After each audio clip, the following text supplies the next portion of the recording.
Wala na siya. Ano yan, te? Lagkitin?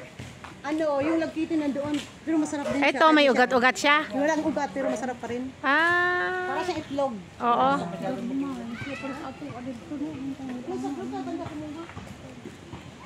yung bayabas.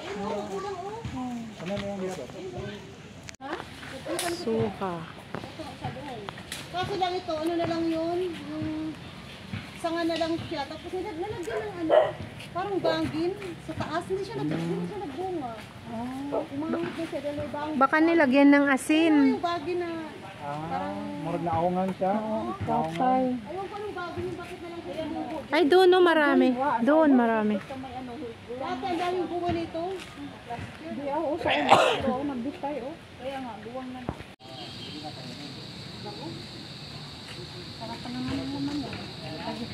Suka. Iba talaga nga ang mata. Oo nga. Tata, kauli yung ras tata. Ganyan pa na. Kulang na rin ko eh.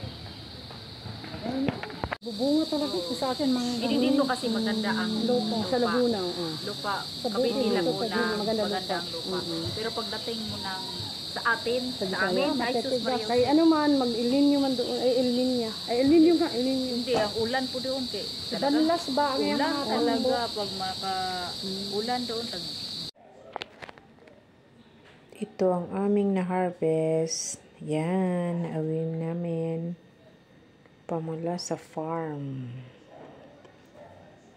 Yan, saging, suha, avocado, atis. Ay, meron pang daing. Pero hindi ito galing sa farm. Binigay lang. Ewan ko kung saan galing. Yan.